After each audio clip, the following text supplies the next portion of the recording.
Hello friends, কম পাঠশালা YouTube চ্যানেলে তোমাদের সকলকে আরেকবার স্বাগত জানাই। আজকে বায়োলজির কিছু বাছাই করা প্রশ্ন নিয়ে তোমাদের সামনে হাজির হয়েছি।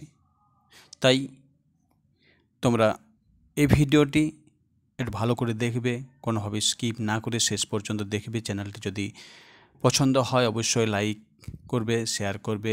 চ্যানেল যদি সাবস্ক্রাইব না করা থাকে সাবস্ক্রাইব করবে এবং আগামী দিনে কী ধরনের ভিডিও তোমরা দেখতে চাও তার জন্য অবশ্যই কমেন্ট করে জানাবে। বায়োলজি বা সায়েন্স এই বিষয়গুলো যে কোনো পরীক্ষায় কিন্তু এসে থাকে, বিশেষ করে রেলের মতো পরীক্ষায় এর ভূমিকা খুব বেশি। তাই আমাদেরকে, আমরা আর্টসের স্টুডেন্ট হই বা সায়েন্সের স্টুডেন্ট হই, যে কোনোই হই না কেন, আমাদের কিন্তু সায়েন্স নিয়ে এই গুরুত্বপূর্ণ কোশ্চেনগুলো কিন্তু জানতে হয় বা জানতে হবে। তাই চলো দেরি না করে শুরু করি প্রথম কোশ্চেন। স্কারভি রোগ কোন ভিটামিনের অভাবে ঘটে? স্কারভি রোগ একটি ভিটামিনের অভাবজনিত রোগ, যেটি আমাদের দাঁতে বা দাঁতের মাড়ি সেখানে হয়। তো সেটি কোন ভিটামিনের অভাবে ঘটে? উত্তর হয়ে যাবে ভিটামিন সি।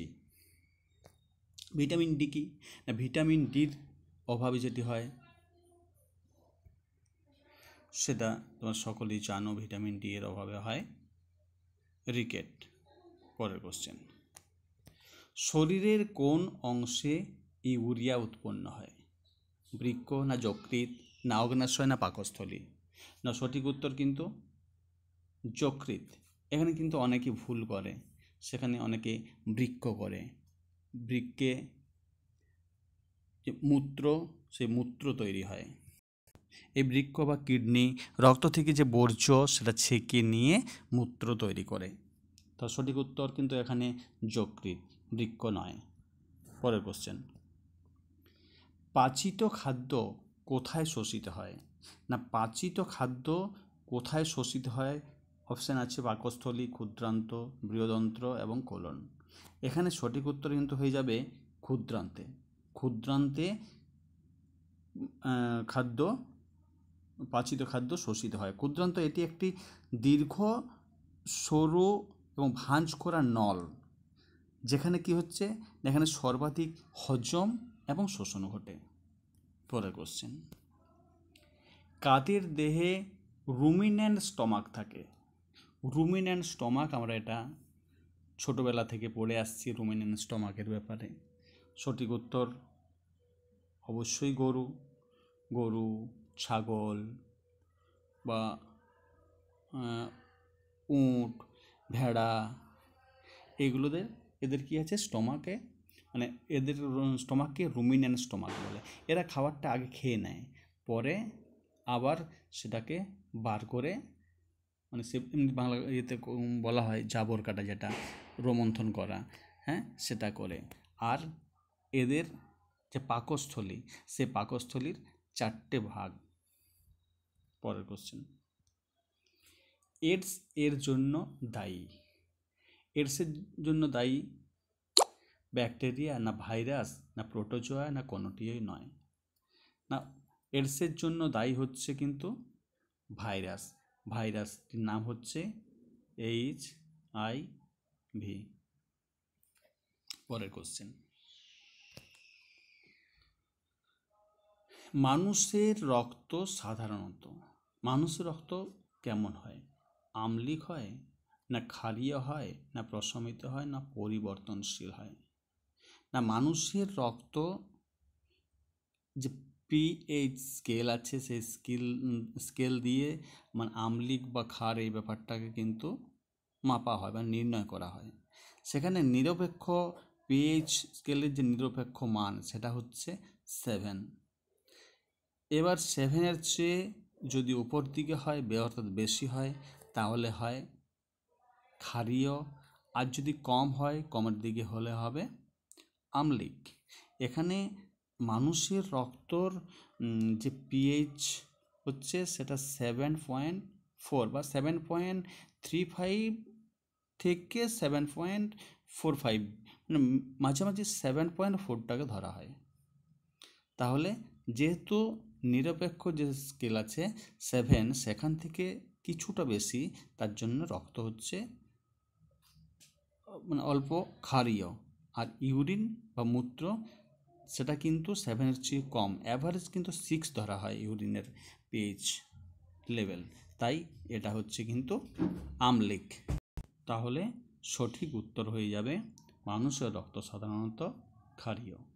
পরের কোশ্চেন, মানুষের শরীরে সুষুম্না স্নায়ুর সংখ্যা হলো, মোটামুটি সবাই জানো, শুধু ভুল করে টি এবং জোড়াতে 31টি না 31 জোড়া, কিন্তু এখানে হচ্ছে 31টি নয় 31 জোড়া, অর্থাৎ মোট হচ্ছে 62টি। পরের কোশ্চেন, রক্ত জমাট বাঁধতে সাহায্য করে সেই ভিটামিনের একটা আমরা স্কারভিটা পেয়েছি, যেমন স্কারভিটা কিসে হয় না ভিটামিন সির অভাবে হয়। আর রক্ত জমাট বাঁধতে সাহায্য করছে কে না ভিটামিন কে। ভিটামিন এর অভাবে হয় রাতকানা, vitamin C scurvy, vitamin D rickets. পরের কোশ্চেন,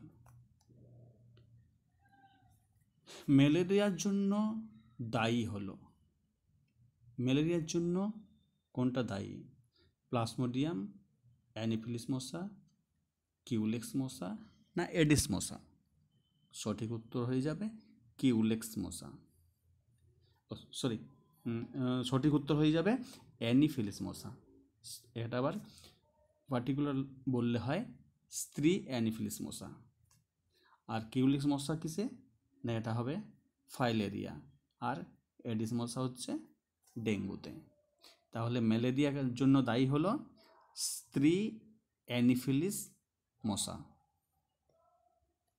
পরের কোশ্চেন, কোনটি অন্তঃক্ষরা গ্রন্থি নয়? এখানে 9 দিয়ে প্রশ্ন, আমাদের সবসময় 9 প্রশ্ন দিয়ে ভুল হয়ে যায়, কারণ আমরা 9টা মানে পড়তে ভুলে যাই বা একটু অ্যাভয়েড করে থাকি, 9টা ঠিকঠাক বুঝে উঠতে পারি না, অর্থাৎ অন্তঃক্ষরা গ্রন্থি একটা দাগ দিয়ে চলে এলাম এরকম।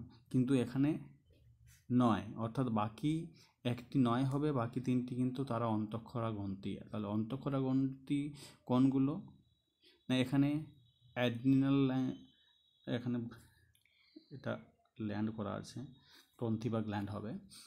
অ্যাড্রিনাল গ্রন্থি, পিটুইটারি গ্রন্থি, লালা গ্রন্থি না থাইরয়েড গ্রন্থি?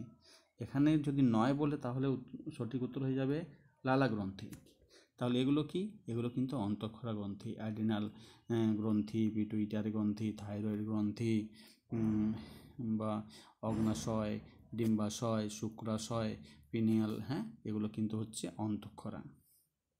আর এটা হচ্ছে অন্তঃক্ষরা নয়, কিন্তু লালা গ্রন্থি। অন্তঃক্ষরা গ্রন্থি কোনগুলো না যে গ্রন্থিগুলো হচ্ছে নালীবিহীন, যাদের নালী থাকে না তারাই কিন্তু অন্তঃক্ষরা গ্রন্থি। যাক, আজকের ভিডিও এখানেই শেষ করছি। যদি ভালো লাগে অবশ্যই লাইক, এবং পরবর্তী ক্ষেত্রে কী ধরনের ভিডিও দেখতে চাও অবশ্যই কমেন্ট করে জানিও।